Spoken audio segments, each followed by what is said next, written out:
এমন একটা হাদিস পড়লাম যেটা পড়ে চোখ দিয়ে পানি বের হয়ে গেল। ভাবলাম যে আপনাদের সাথে শেয়ার করি। হযরত আবু বকর সিদ্দিক রাদিয়াল্লাহু তাআলা আনহু নামাজে দাঁড়িয়ে তিনি নামাজরত অবস্থায় কাঁদতেছিলেন। নামাজ শেষে একজন সাহাবী জিজ্ঞাসা করলেন, হে আবু বকর, আপনি নামাজের মধ্যে কাঁদতেছিলেন কেন? আমি সংক্ষেপে বলতেছি আপনাদেরকে। তো তিনি বললেন যে আমি নামাজের মধ্যে এমন একটা আয়াত আমার স্মরণ হয়েছে, যেটা স্মরণ হওয়ার পরে আমি কাঁদতেছিলাম। কি আয়াত? যে সেই আয়াতের অর্থটা হচ্ছে যে আল্লাহ পাক রব্বুল আলামিন বলতেছেন যে আমি তোমাদেরকে জান্নাত দিয়ে দিলাম, বিনিময়ে তোমাদের কাছ থেকে আমি জানমাল নিয়ে নিলাম। তো সাহাবী বলেন যে হে আবু বকর, এটা তো একটা খুশির সংবাদ যে আল্লাহ পাক আমাদের জানমালের বিনিময়ে আমাদেরকে জান্নাত দিয়েছেন, তো আপনি কাঁদতেছেন কেন? আবু বকর সিদ্দিক রাদিয়াল্লাহু তাআলা আনহু বললেন যে আমি আজকের আগ পর্যন্ত এটাকে খুশির সংবাদ মনে করতাম, কিন্তু আজকের পর থেকে আমি এটা শুনলেই, এটা মনে করলেই আমার কান্না চলে আসে। কেন? যে তুমি তো জানো আমার একটা কাপড়ের দোকান ছিল।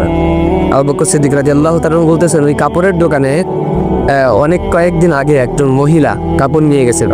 তো হঠাৎ করে সে আজকে ফিরে আসছে কাপড় নিয়ে, এসে আমাকে বলতেছে যে তুমি তোমার কাপড় ফিরিয়ে নাও, আমার টাকা আমাকে ফেরত দিয়ে দাও। আবু বকর সিদ্দিক রাদিয়াল্লাহু তাআলা আনহু বললেন যে আপনি তো অনেক আগে কাপড় নিয়েছিলেন, এখন ফেরত দেওয়ার কারণ কি? এই মহিলা বলতেছে তোমার কাপড় আমার পছন্দ হয়নি, এজন্য তুমি তোমার কাপড় তোমার কাছে রেখে দাও, আমার টাকা আমাকে ফেরত দাও।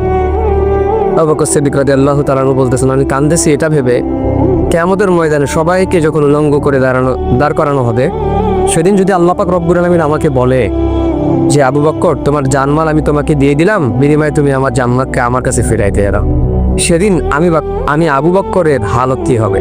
সেদিন তো আমার বড় ক্ষতি হয়ে যাবে, আমার তো কোনো কিছুই করার থাকবে না সেদিন।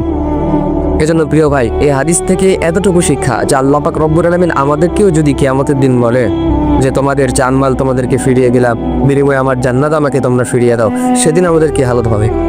কারণ আল্লাহ পাক রব্বুল আলামিন যদি বলেন যে তোমার সালাত, তোমার নামাজ, তোমার রোজা, তোমার হজ, তোমার যাকাত, তোমার জিকির আজগার কোনো কিছু আমি আল্লাহ পাক রব্বুল আলামিনের দরবারে পছন্দ হয় নাই, সুতরাং তোমার জানমাল তুমি তোমার কাছেই রাখো, আমার জান্নাত আমার কাছে ফিরাই দাও। তো আপনি ভাবেন তো, অনুভব করেন তো যে সেদিন আমাদের হালতটা কি হবে? সেদিন আমরা কোথায় যাব? আমাদের পরিস্থিতি, পজিশন সেদিন কোথায় থাকবে? সেদিন তো কেউ কাউকে চিনবে না, সবাই শুধু হাহাকার হয়ে ছুটবে এক একটা নেকির জন্য। তো সেদিন আমাদেরকে যদি আল্লাহ পাক রব্বুল আলামিন এভাবে ধরে ফেলেন, তো সেই আল্লাহ তাআলার কাঠগড়া থেকে বাঁচানোর ক্ষমতা আমাদের ফিরে নেই। আপনি দুনিয়ার কাঠগড়া থেকে চাইলেই আপনি কিন্তু বাঁচতে পারেন, কিন্তু আল্লাহর কাঠগড়া যদি আপনি ধরা খেয়ে যান, তো সেখান থেকে বাঁচার কোনো উপায় নাই।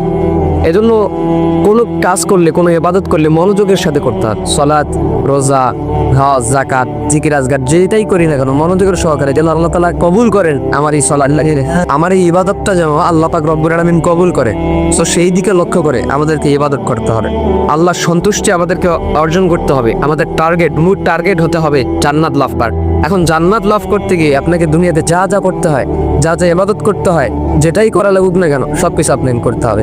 চাই সেটা বাতিলের বিরুদ্ধে জিহাদ হতে পারে, চাই সেটা নামাজ দিয়ে হতে পারে, রোজা দিয়ে হতে পারে, গরিব মিসকিনদেরকে হেল্প করে হতে পারে, সুদ ঘুষ জেনা ব্যভিচার ছেড়ে আল্লাহর সন্তুষ্টি অর্জন করে হতে পারে, নবীর সুন্নাহগুলো মেনে হতে পারে।